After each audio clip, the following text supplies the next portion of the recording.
السلام علیکم ورحمۃ اللہ وبرکاتہ۔ عین رخصتی کے وقت جب دولہا اپنی نئی نویلی دلہن کو لے جانے کے لیے گاڑی میں بیٹھنے لگا تو ایک پاگل فقیر نے بھاگ کر دولہا کی گاڑی کے چاروں ٹائروں میں بڑے بڑے کیل ٹھونک دیے اور ہوا نکال دی۔ دولہا اور اس کے بھائیوں نے غصے میں بھکاری کو لہولہان کر دیا اور دوسری گاڑی منگوانی پڑی۔ بعد میں جب مکینک گاڑی ٹھیک کرنے آیا تو انکشاف ہوا کہ گاڑی کی بریک کی تاریں کٹی ہوئی تھی، جو اس بات کا اشارہ تھا کہ کسی نے حمزہ کی آبائی حویلی آج ایک ایسی دلہن کی طرح سجی ہوئی تھی جس کے حسن کی تاب لانا ہر کسی کے بس کی بات نہ تھی۔ حویلی کے در و دیوار پر لگی رنگ برنگی برقی کمکموں کی لمبی لمبی لڑیاں رات کے سیاہ آنچل میں ہیروں کی طرح ٹنکی ہوئی محسوس ہو رہی تھیں، اور ان کی بدلتی ہوئی روشنیاں فضا میں ایک جادوئی سما پیدا کر رہی تھیں۔ حویلی کا بیرونی حصہ جہاں سے بارات کی روانگی ہونی تھی، وہاں لوگوں کا ایک اجسام تھا۔ ڈھولک کی تھاپ پر نوجوانوں کا رقص اور بینڈ باجے والوں کی گونجدار دھنیں خوشیوں کی اس لہر کو پورے محلے میں پھیلا رہی تھیں۔ ہر طرف گلاب اور موتیے کے پھولوں کی اشتہا انگیز مہک رچی بسی تھی، جو انسانی حواس کو معطر کر رہی تھی۔ اسی پر رونق اور پرشور ہجوم کے درمیان گلی کا وہ معصوم اور سادہ لو لڑکا چھوٹو بھی موجود تھا، جسے محلے کا ہر چھوٹا بڑا اس کے بھولے پن اور معصومیت کی وجہ سے جانتا تھا۔ چھوٹو کا ذہنی توازن بچپن ہی سے قدرے کمزور تھا، اور وہ اپنی ہی ایک الگ اور پرسکون دنیا میں مگن رہتا تھا، مگر آج وہ حد سے زیادہ نہال اور پرجوش دکھائی دے رہا تھا۔ اس نے حمزہ کا دیا ہوا وہ سفید کلف جوڑا پہن رکھا تھا لگا ہوا، جو اسی کے دبلے پتلے وجود پر کسی شاہانہ پوشاک کی طرح سج رہا تھا، اور اس کے پیروں میں موجود پالش سے چمکتے ہوئے کالے کالے جوتے اس کی خوشی کی انتہا بتا رہے تھے۔ چھوٹو کی چال میں آج ایک عجیب سی اکڑ اور جوش تھا۔ وہ بار بار بھاگتا ہوا حمزہ کے پاس جاتا، جو دولہے کے خوبصورت لباس میں کسی شہزادے سے کم نہیں لگ رہا تھا۔ چھوٹو حمزہ کے ریشمی سہرے کی لڑیوں کو بار بار چھوتا اور پھر اپنی مخصوص ٹوٹی پھوٹی مبہم اور لکنت زدہ آواز میں غوں غاں کرتے ہوئے کہتا: حمزہ وائی ولو وی وائے گا، ولو وی حمزہ وائی کے ساتھ واردات میں وائے گا اور وارثی وہن لائے گا۔ چھوٹو کے الفاظ میں واؤ اور غین کی آوازیں غالب تھیں، اور وہ ہر اس لفظ کو جس میں بے آتا اسے واؤ سے بدل دیتا، جس کی وجہ سے اس کی باتیں اکثر لوگوں کو سمجھ نہیں آتی تھی، مگر حمزہ جو اسے بچپن سے جانتا تھا، اس کی ہر مراد اور اس کی ہر دلی تمنا کو بخوبی سمجھ رہا تھا۔ حمزہ نے انتہائی شفقت اور پیار سے چھوٹو کے الجھے ہوئے بالوں کو درست کیا اور اس کے گال کو تھپ تھپاتے ہوئے مسکرا کر بلند آواز میں کہا کہ ہاں چھوٹو میرے یار، تم تو میرے بارات کے سب سے خاص مہمان ہو، تم بالکل میرے ساتھ چلو گے۔ حمزہ کی یہ بات سن کر چھوٹو خوشی سے ہوا میں اچھلنے لگا، اور وہاں موجود دوسرے بچوں کو اپنی مخصوص آواز میں بتاتا کہ وہ حمزہ بھائی کا سب سے بڑا یار ہے اور وہ بھی بارات میں جائے گا۔ چھوٹو کی خوشی دیکھ کر کچھ لوگ مسکرا رہے تھے تو کچھ اسے حقارت سے دیکھ رہے تھے، جیسے وہ اس خوشی کے ماحول میں کوئی غیر ضروری چیز ہو۔ ابھی یہ معصومانہ خوشیاں اپنی پوری آب و تاب کے ساتھ جاری تھی کہ اچانک حویلی کی سیڑھیوں سے چچی نسرین نمودار ہوئیں، جن کے چہرے پر اگرچہ ایک مصنوعی اور دکھاوے کی مسکراہٹ تھی، مگر ان کے دل میں حسد اور نفرت کی ایک ایسی آگ بھڑک رہی تھی جو کسی کو نظر نہیں آ رہی تھی۔ وہ حمزہ کے مرحوم والد کی جائیداد پر اپنا حق سمجھتی تھی، اور حمزہ کا دولہا بننا انہیں اپنی شکست اور اپنے خوابوں کی موت محسوس ہو رہا تھا۔ ان کی نظر جب چھوٹو پر پڑی، جو حمزہ کی سجی ہوئی پھولوں والی قیمتی گاڑی کے گرد والہانہ انداز میں ناچ رہا تھا، تو اس کے تن بدن میں آگ لگ گئی۔ وہ تیز قدموں سے چلتی ہوئی چھوٹو کے پاس جا پہنچی، اور اس سے پہلے کہ چھوٹو کچھ سمجھ پاتا، انہوں نے پوری قوت سے اسے ایک ایسا دھکا دیا کہ وہ بیچارہ کیچڑ آلود فرش پر جا گرا۔ چھوٹو کے سفید کلف لگے کپڑے لمحوں میں مٹی اور کیچڑ سے بھر گئے، اور اس کے ہاتھ کی ہتھیلیوں پر خراشیں آ گئیں۔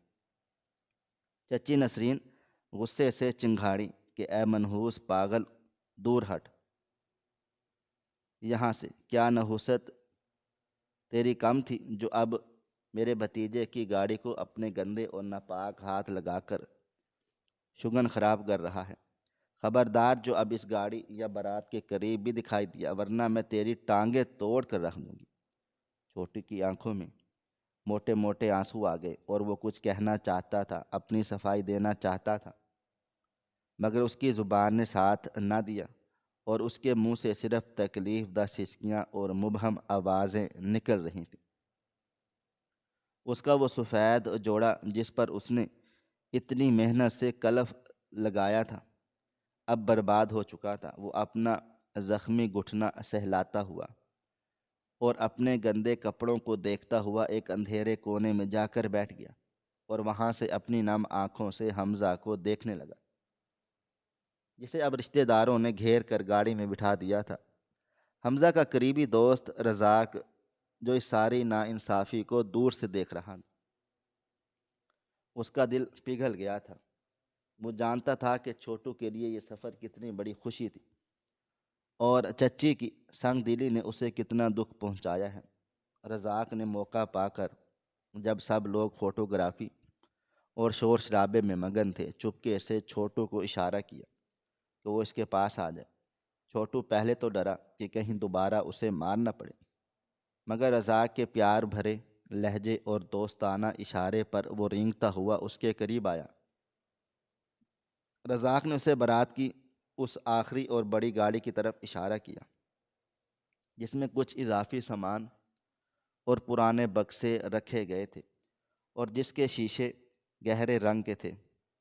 رزاق نے چھوٹو کے آنسو پہنچے اور سرگوشی میں کہا کہ چھوٹو، اگر تم واقعی حمزہ بھائی کے ساتھ جانا چاہتے ہو تو اس گاڑی کی پچھلی سیٹ کے نیچے جو جگہ ہے وہاں دبک کر بیٹھ جاؤ، اور ہاں، یاد رکھنا جب تک ہم منظر پر نہ پہنچ پائیں تم نے سانس بھی خاموشی سے لینا ہے۔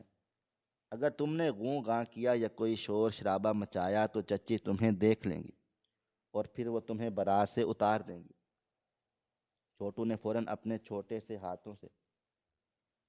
ہاتھ اپنے ہونٹوں کو ڈھانپ لیا اور خاموشی کا وعدہ کر لیا، اور بلی کی طرح پھرتی سے گاڑی کے فرش پر سکڑ کر بیٹھ گیا، جہاں بکسوں کی وجہ سے ایک چھوٹی سی جگہ بنی ہوئی تھی۔ رزاق نے گاڑی کا دروازہ احتیاط سے بند کیا اور اطمینان کا سانس لیا۔ بارات روانہ ہوئی تو چھوٹو کے لیے یہ زندگی کا سب سے بڑا اور انوکھا تجربہ تھا۔ گاڑی کے ٹائروں کی سڑک سے رگڑ اور انجن کی مدھم تھر تھراہٹ سے اسے ایک عجیب سا سکون دے رہی تھی۔ اسے وہاں فرش پر بیٹھے شدید گرمی اور حبس کا سامنا تھا، اوپر سے گاڑی کے انجن کی تپش بھی اسے محسوس ہو رہی تھی، پیروں میں انٹھن ہو رہی تھی، مگر وہ حمزہ کی محبت اور رزاق کی دی ہوئی ہدایت پر ایسا پہرا دے رہا تھا کہ جیسے وہ کوئی تربیت یافتہ سپاہی ہو۔ وہ کھڑکی کے ایک بہت چھوٹے سے کونے سے باہر گزرتی روشنیوں، سڑک کے کنارے لگے بجلی کے کھمبوں اور اندھیرے میں ڈوبے ہوئے درختوں کو دیکھ کر اپنی ہی ایک خیالی دنیا میں مگن تھا۔ اسے بار بار پیاس لگ رہی تھی، مگر وہ اس ڈر سے ساکت رہا کہیں کوئی اسے دیکھ نہ لے۔ اس کا معصوم دل مسلسل یہ دعا کر رہا تھا کہ کسی طرح وہ حمزہ بھائی کے پاس پہنچ جائے اور انہیں دیکھ سکے۔ کئی گھنٹوں کے طویل اور تھکا دینے والے سفر کے بعد جب بارات دلہن کے شہر کے عالیشان میرج ہال پہنچی تو ہر طرف ایک بار پھر افراتفری مچ گئی۔ گاڑیوں کے ہارن کی آوازیں اور ڈھول والوں کی آواز نے ہال کے باہر موجود لوگوں کو الرٹ کر دیا رزاق جو کہ بارات کے تمام انتظامات میں سب سے آگے آگے تھا اور مہمانوں کی رہنمائی کر رہا تھا، کاموں کے اس بوجھ اور شور شرابے میں بالکل بھول گیا کہ اس نے گاڑی کی پچھلی سیٹ کے نیچے ایک معصوم جان کو چھپایا ہوا ہے۔ اس نے اپنے ذہن میں یہ سوچا تھا کہ شاید وہ چھوٹو کو خود نکالے گا، مگر رش اور دباؤ کی وجہ سے اس کا ذہن سے یہ بات بالکل محو ہو گئی۔ اس نے گاڑی کو پارکنگ میں کھڑا کیا اور جلدی میں گاڑی کو سینٹرل لاک کر دیا تاکہ گاڑی اور سامان محفوظ رہے، اور دوسرے دوستوں کے ساتھ ہال کے اندر داخل ہو گیا۔ چھوٹو اب اس تپتی ہوئی بند گاڑی کے اندر اکیلا قید تھا اور اسے پیاس کی شدت سے نڈھال ہونا پڑ رہا تھا، اور بند گاڑی میں آکسیجن کی کمی کی وجہ سے اس کا دم گھٹ رہا تھا، مگر گاڑی کے لاک ہونے کی وجہ سے وہ بالکل بے بس تھا۔ اس نے اپنی چھوٹی سی مٹھی سے گاڑی کے شیشے پر ہلکی سی دستک دی، مگر ہال کے اندر سے آنے والے بینڈ باجے اور باہر ہونے والی آتش بازی کے شور شرابے نے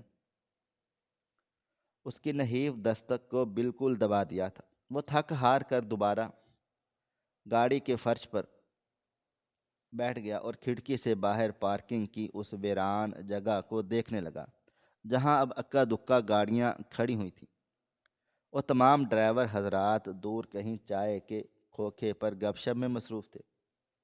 چھوٹو کی حالت غیر ہو رہی تھی، اسے ڈر لگ رہا تھا کہ کہیں وہ اکیلا یہاں رہ ہی نہ جائے، مگر وہ پھر بھی خاموش تھا کیونکہ اسے چچی نسرین کا وہ غصہ بھرا چہرہ یاد تھا جس نے اسے حال کے اندر جانے سے روک دیا تھا۔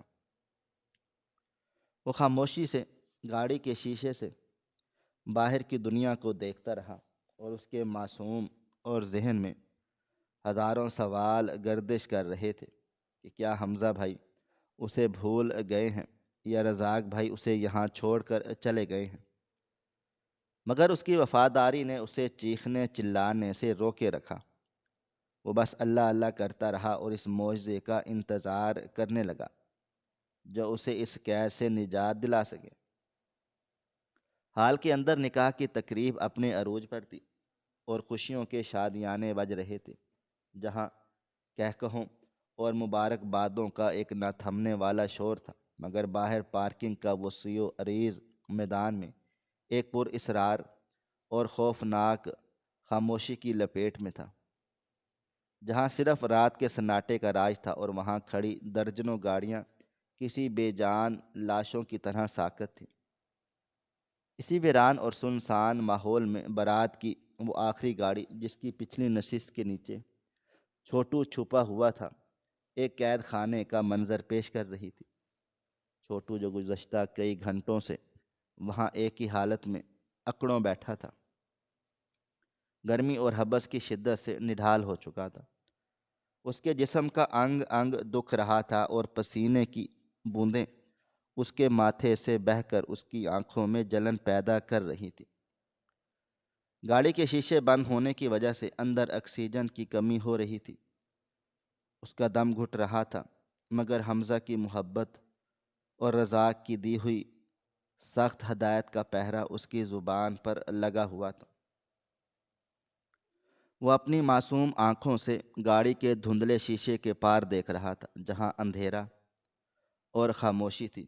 اسے بار بار یہ خیال آ رہا تھا کہ کہیں سب اسے بھول تو نہیں گئے، مگر پھر وہ اپنے دل کو تسلی دیتا کہ حمزہ بھائی اسے کبھی نہیں بھول سکتے۔ اسی کشمکش اور بے چینی کے عالم میں اچانک چھوٹو کی نظر ایک ایسے سائے پر پڑی جو پارکنگ کی دیوار کے ساتھ ساتھ رینگتا ہوا انتہائی رازداری اور مہارت سے آگے بڑھ رہا تھا۔ چھوٹو نے اپنی آنکھیں پھاڑ کر دیکھا تو وہ سایہ ایک انسانی شکل اختیار کر گیا۔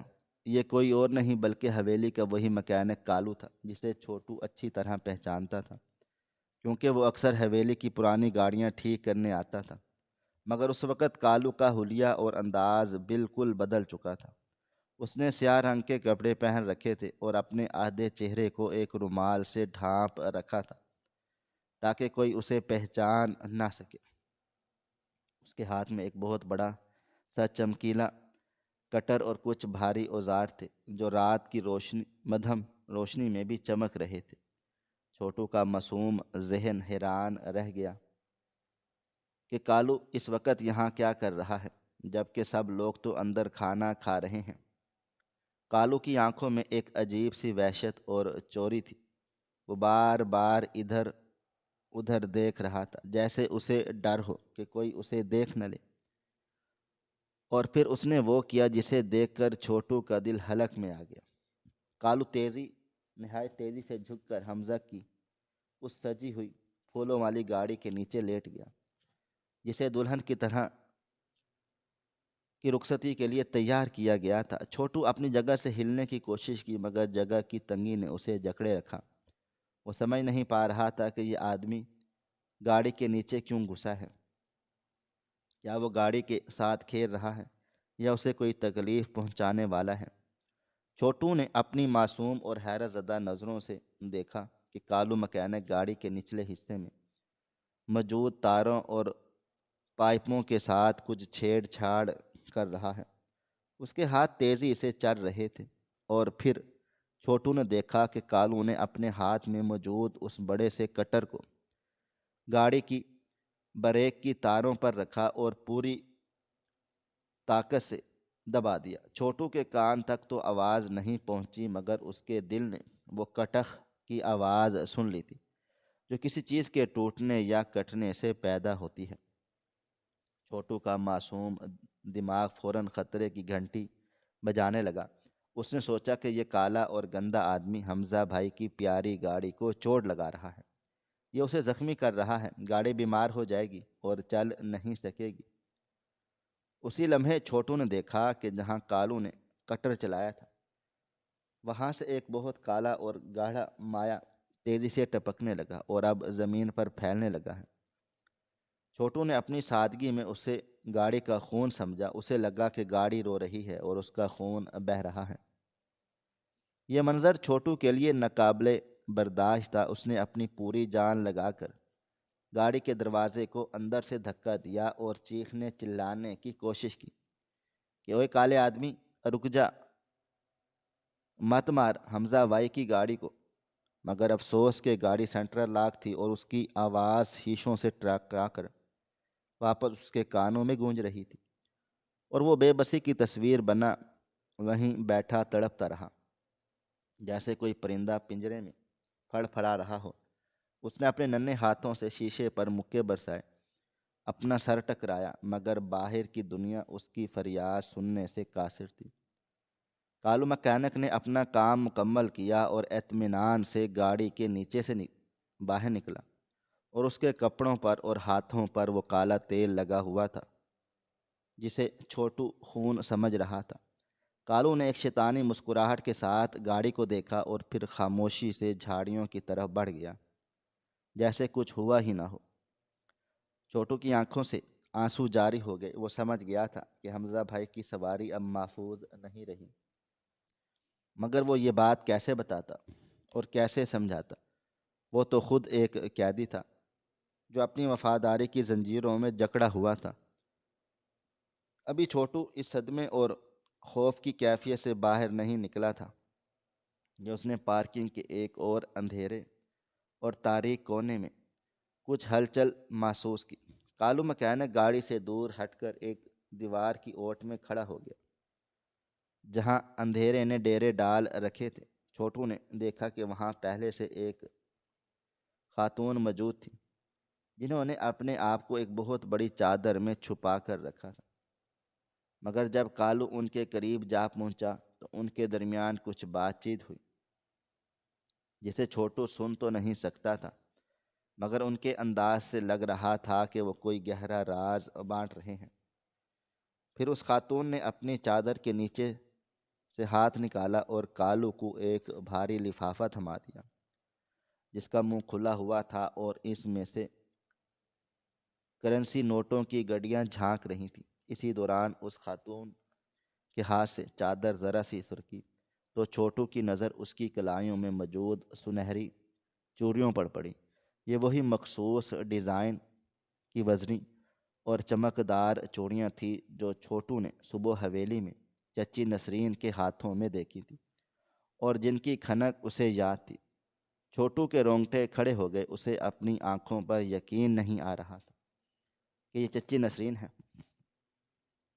وہ چچی جو حمزہ بھائی کو بیٹا کہتی تھی۔ آج وہ اس کالے آدمی کو پیسے کیوں دے رہی تھی؟ چھوٹو کا دماغ اگرچہ کمزور تھا مگر اس کے دل کی آنکھیں کھلی ہوئی تھیں۔ وہ فوراً سے سمجھ گیا کہ یہ کوئی معمولی بات نہیں ہے۔ چچی اور کالو کے چہرے پر اس وقت ایک ایسی مکارانہ اور شیطانی مسکراہٹ تھی جو اندھیرے میں بھی چھوٹو کو ڈرا رہی تھی، اور وہ دونوں حمزہ بھائی کی گاڑی کی طرف دیکھ کر ایسے مسکرا رہے تھے جیسے شکار کو جال میں پھنستا دیکھ کر شکاری خوش ہو جاتا ہے۔ چھوٹو کا پورا جسم خوف سے کانپنے لگا تھا، اس کا سانس تیز ہو گیا اور دل کی دھڑکنیں اتنی زوردار ہو گئیں کہ اسے لگا کہ اس کا دل پسلیاں توڑ کر باہر آ جائے گا۔ اسے وہ لمحہ یاد آ گیا جب چچی نے اسے دھکا دیا تھا، اور اب وہ سب سمجھ گیا تھا کہ چچی صرف اسے ہی نہیں بلکہ حمزہ بھائی کو بھی نقصان پہنچانا چاہتی ہیں۔ وہ گاڑی کا شیشہ توڑ کر باہر بھاگنا چاہتا تھا تاکہ حمزہ بھائی کو بتا سکے کہ ان کی گاڑی کو زہر دیا گیا ہے اور چچی اس زہر کی خریدار ہے، مگر وہ بے بس تھا۔ اس نے اپنی مٹھی میں اپنا منہ دبا لیا تاکہ اس کی چیخ نہ نکلے، اور وہ وہیں بیٹھا آنسو بہاتا رہا جبکہ چچی اور کالو وہاں سے ہٹ کر دوبارہ ہال کے اندر اور اندھیرے میں غائب ہو گئے اور پیچھے چھوڑ گئے ایک ایسی تباہی جو کچھ ہی دیر میں ہونے والی تھی۔ وقت ریت کی طرح پھسلتا جا رہا تھا اور پھر وہ گھڑی آن پہنچی جب ہال کے اندر کی رونقیں اختتام کو پہنچی اور رخصتی کا جذباتی وقت آ گیا تھا۔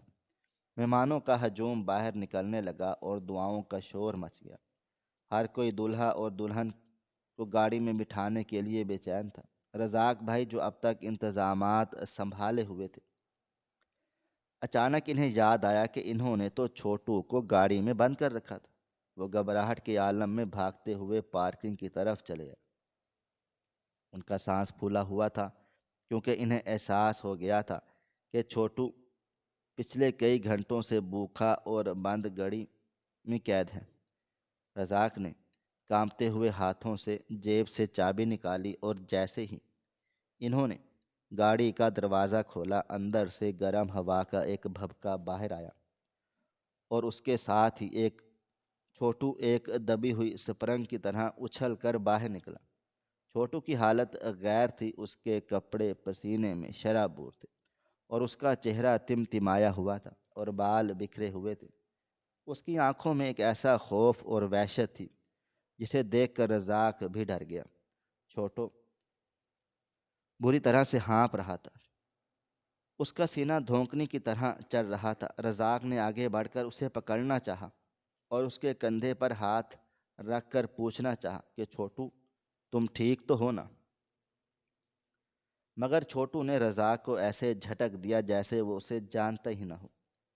چھوٹو کے پاس اب وقت نہیں تھا، اس کے دل و دماغ میں صرف ایک ہی تصویر گھوم رہی تھی، اور وہ کٹی ہوئی تاریں اور وہ ٹپکتا ہوا خون۔ وہ ایک تیزی کی طرح وہاں سے بھاگا اور اس کی رفتار اتنی تیز تھی کہ رزاق اسے دیکھتا رہ گیا۔ چھوٹو سیدھا حمزہ کی اس سجی ہوئی گاڑی کی طرف دوڑا جس کے گرد اب لوگوں کا ہجوم اکٹھا ہو رہا تھا۔ اس کے راستے میں جو بھی آیا وہ اسے دھکا دیتا ہوا آگے بڑھ گیا۔ لوگ حیران تھے کہ یہ پاگل لڑکا اس طرح کیوں بھاگ رہا ہے، مگر چھوٹو کو کسی کی پرواہ نہیں تھی۔ اسے صرف اپنے بھائی کو بچانا تھا جو موت کی سواری پر بیٹھنے والا تھا۔ ادھر حمزہ بھائی اپنی نئی نویلی دلہن کا ہاتھ تھامے مسکراتا ہوا اور سب کی دعاؤں کے سائے میں آہستگی سے چلتا ہوا اپنی گاڑی کی طرف بڑھ رہا تھا۔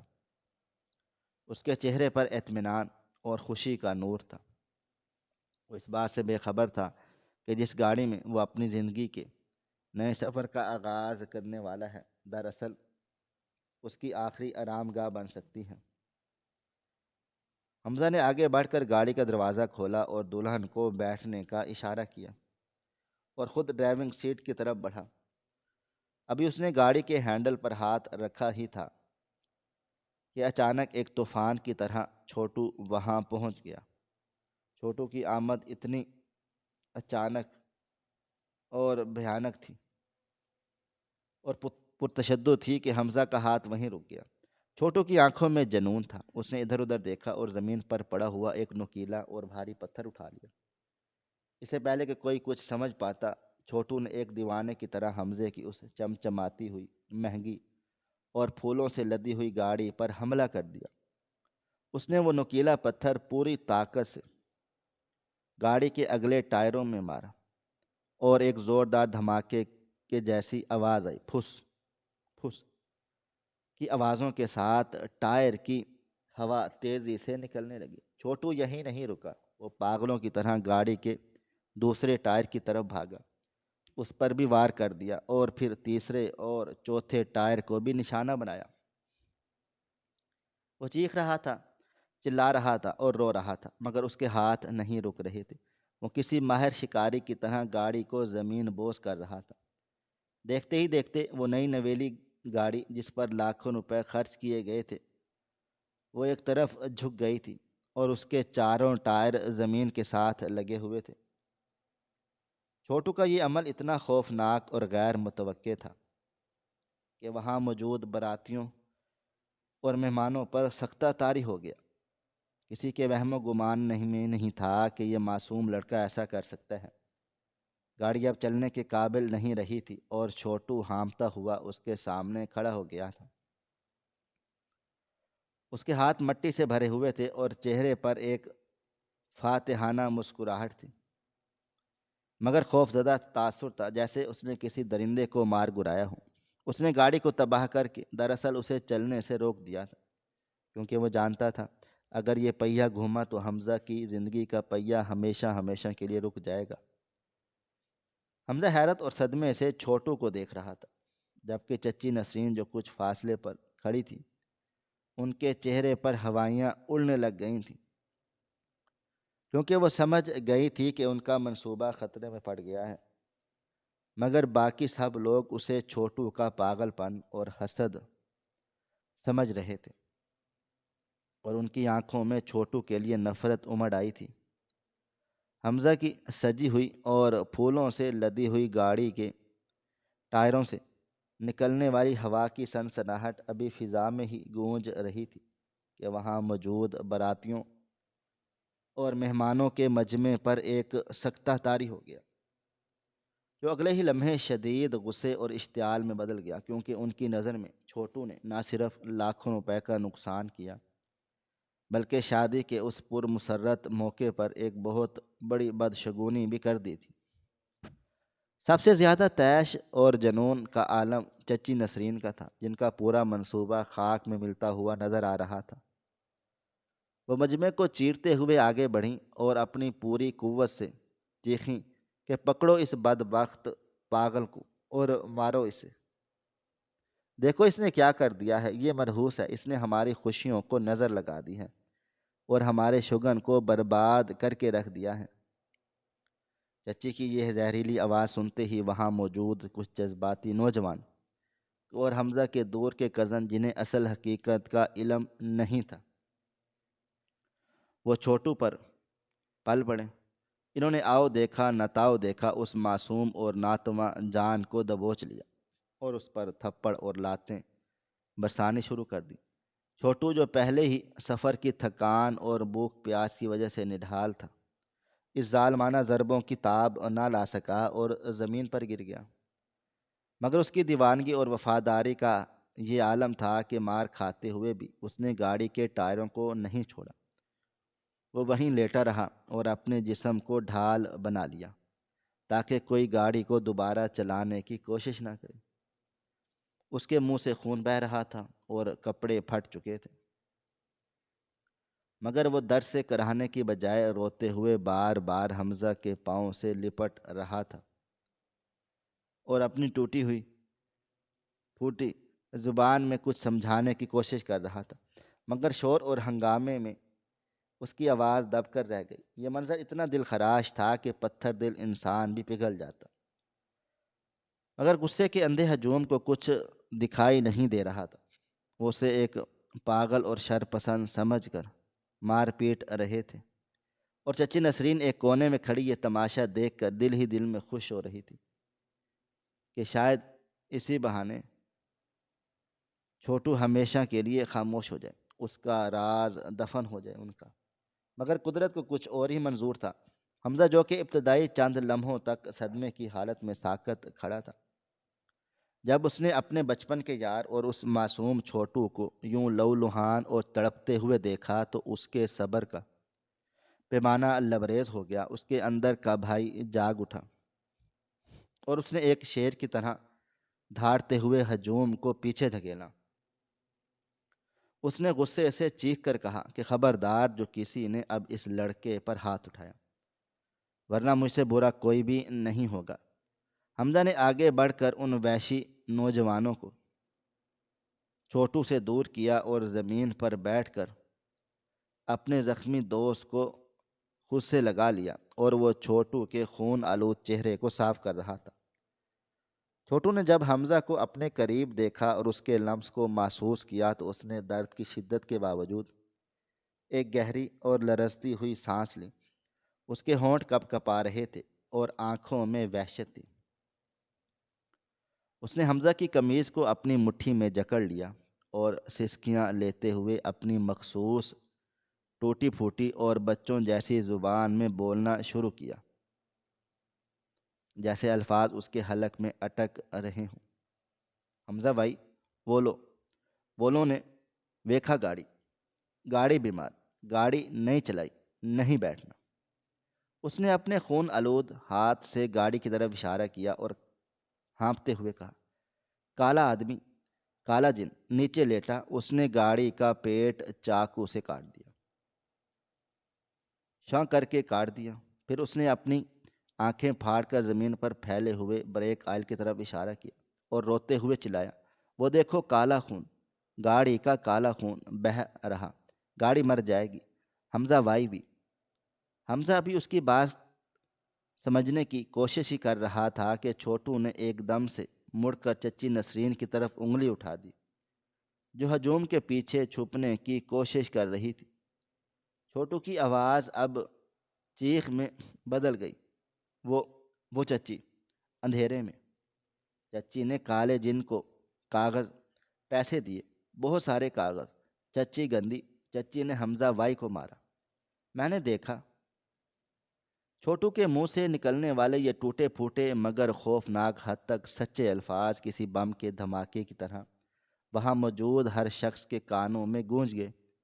اگرچہ جملے بے ترتیب تھے، مگر کالا خون، گاڑی کا پیٹ کٹنا اور چچی کا پیسے دینا سب کچھ واضح کر گیا کہ چچی نسرین کے لیے چھوٹو کی یہ لکنت زدہ گواہی موت کا پیغام بن گئی۔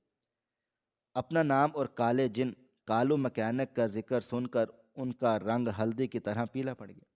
ان کے پیروں تلے سے زمین نکل گئی اور چہرے پر ہوائیاں اڑنے لگیں۔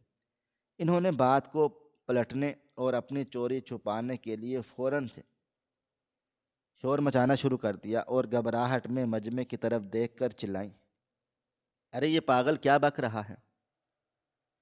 اس کی اوٹ پٹانگ باتوں کا کیا یقین کرنا، یہ تو پاگل ہے، اس کے دماغ میں فطور ہے، یہ دیوانہ مجھے بدنام کر رہا ہے، اسے ابھی اور اسی وقت پولیس کے حوالے کر دیا جائے۔ یہ جھوٹا ہے، مگر اب بہت دیر ہو چکی تھی، کیونکہ سچائی کی طاقت جھوٹ کے شور سے زیادہ ہوتی ہے۔ حمزہ نے چچی کے بدلے ہوئے چہرے اور ان کی گھبراہٹ کو غور سے دیکھا تو اسے سب کچھ سمجھ آ گیا، کیونکہ وہ جانتا تھا کہ چھوٹو پاگل ہو سکتا ہے مگر وہ جھوٹا نہیں ہو سکتا، اور اس کی آنکھوں میں جو سچائی اور خوف تھا وہ بناوٹ نہیں ہو سکتی تھی۔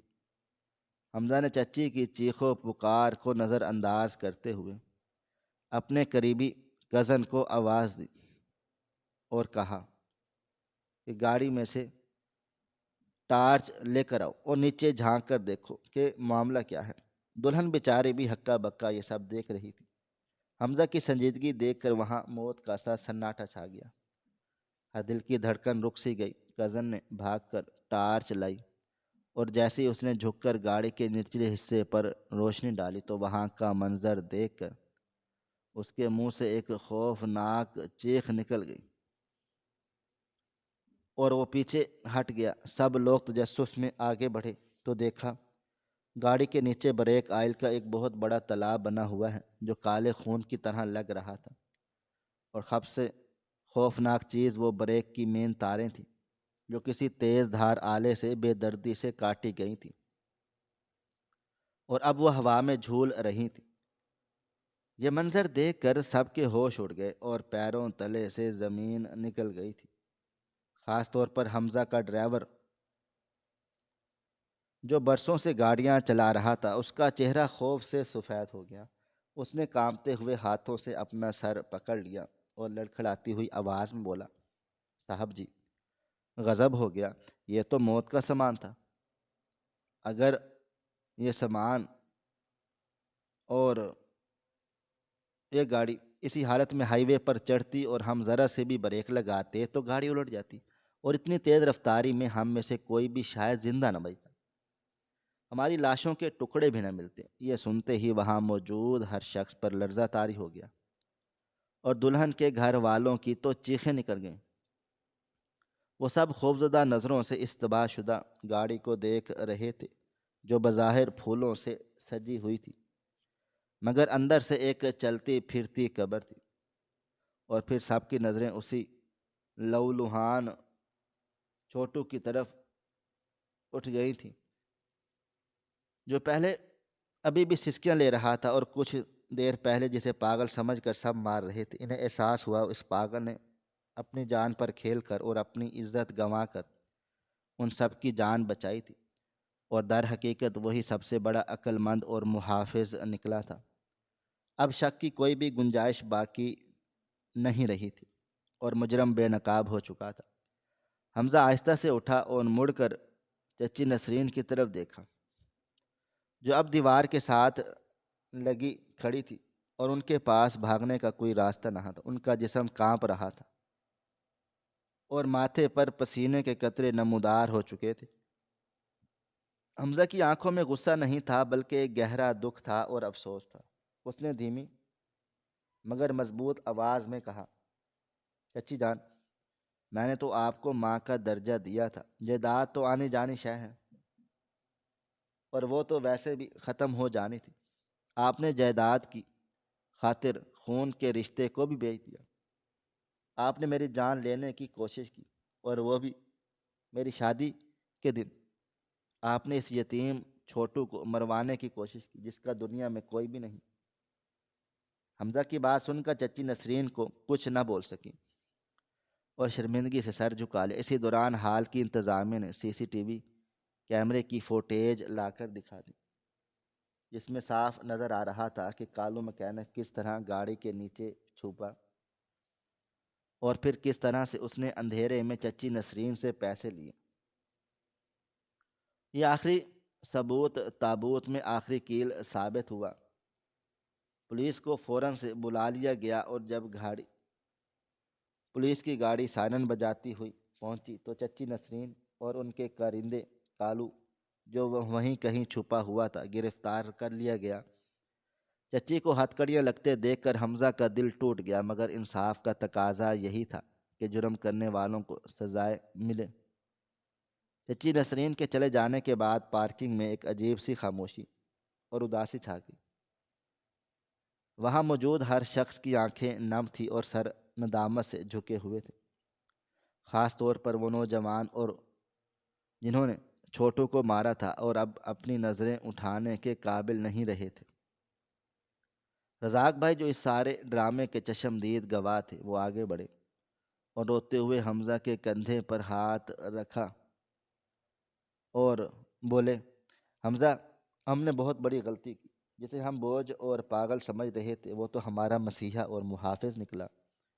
اگر آج چھوٹو نہ ہوتا تو ہم یہاں شادی کا گھر ماتم کدے میں بدل چکا ہوتا۔ حمزہ نے زمین پر بیٹھ کر چھوٹو کو دوبارہ اپنی باہوں میں لیا اور اپنی مہنگی شیروانی کی آستین سے اس کے چہرے سے خون اور مٹی سفید کی۔ حمزہ کی آنکھوں سے آنسوؤں کی جھڑی لگی ہوئی تھی۔ وہ چھوٹو کے ماتھے کو اب بوسہ دے رہا تھا اور کہہ رہا تھا، میرے بھائی مجھے معاف کر دے۔ چھوٹو نے اپنی سوجی ہوئی آنکھوں سے حمزہ کو دیکھا اور مسکرانے کی کوشش کی۔ اس کے ٹوٹے ہوئے دانتوں اور سوجے ہوئے ہونٹوں کے باوجود اس کی مسکراہٹ میں ایک ایسی معصومیت اور سکون تھا جس نے سب کے دلوں کو پگھلا دیا۔ اس نے حمزہ کا ہاتھ مضبوطی سے تھام لیا۔ کچھ دیر کے بعد حمزہ نے اپنے آنسو پہنچے اور ایک فیصلہ کن انداز میں اٹھ کھڑا ہوا۔ اس نے فوراً سے فون کر کے ایک دوسری بڑی اور آرام دہ گاڑی منگوائی۔ جب گاڑی آ گئی تو حمزہ نے چھوٹو کا ہاتھ تھاما اور سب سے بلند آواز میں اعلان کیا سامنے کہ سن لو سب لوگ، آج سے چھوٹو میرا نوکر نہیں اور نہ ہی اسے کوئی پاگل کہے گا۔ آج سے یہ میرا بھائی ہے اور اس گھر کا فرد ہے۔ اس کا مجھ پر وہ احسان ہے جسے میں اپنی ساری زندگی نہیں چکا سکتا، اور آج یہ میرے ساتھ اسی گھر میں جائے گا جہاں میں جاؤں گا، یہ وہیں رہے گا اور میرے ساتھ رہے گا۔ حمزہ نے چھوٹو کو سہارا دے کر گاڑی کی اگلی نشست یعنی فرنٹ سیٹ کا دروازہ کھولا اور اسے وہاں بٹھا دیا۔ یہ وہ جگہ تھی جو عام طور پر دولہے کے لیے خاص دوستوں یا بھائیوں کے لیے ہوتی ہے، مگر آج اس جگہ کا اصل حقدار چھوٹو تھا۔ چھوٹو جو کچھ دیر پہلے زمین پر پڑا مار کھا رہا تھا، اب پوری شان و شوکت اور عزت کے ساتھ اگلی سیٹ پر بیٹھا تھا، اور اس کے چہرے پر ایک فاتحانہ مسکراہٹ تھی، جیسے اس نے پوری دنیا کو فتح کر لیا ہو۔ دلہن پچھلی سیٹ پر بیٹھی اور حمزہ نے ڈرائیونگ سیٹ سنبھالی، اور گاڑی جب روانہ ہوئی تو چھوٹو نے کھڑکی کا شیشہ نیچے کیا اور باہر کھڑے شرمندہ لوگوں کو دیکھ کر اپنا ہاتھ لہرایا اور اپنی انگلیوں سے وہی وکٹری یعنی فتح کا نشان بنایا جو وہ ہمیشہ بناتا تھا۔ اس وقت اس کی مسکراہٹ میں بہت معصومیت تھی اور ایک معافی اور محبت کا پیغام تھا۔ گاڑی رات کے اندھیرے میں منزل کی طرف رواں دواں ہو گئی تھی، اور پیچھے کھڑے لوگ یہ سوچنے پر مجبور ہو گئے کہ سچ ہے، خدا کبھی کبھی وہ بڑے کام ان لوگوں سے لے لیتا ہے جنہیں دنیا والے پاگل اور کمزور سمجھتے ہیں، اور عقل والے منہ دیکھتے رہ جاتے ہیں۔ بے شک عزت اور زندگی دینے والی ذات صرف اللہ تعالیٰ کی ہے۔ ناظرین، آپ کو ہماری آج کی کہانی کیسی لگی؟ کومنٹ باکس میں اپنی رائے کا اظہار ضرور کریں۔ مزید اس طرح کی سبق آموز کہانیاں سننے کے لیے ہماری ویڈیوز کو لائک کریں، شیئر کریں، اور ہمارے چینل ایس ایف اسٹوریز کو ضرور سبسکرائب کر لیں۔ ملتے ہیں کل ایک نئی اور دلچسپ کہانی کے ساتھ، تب تک اپنا ڈھیر سارا خیال رکھیے گا۔ اللہ حافظ۔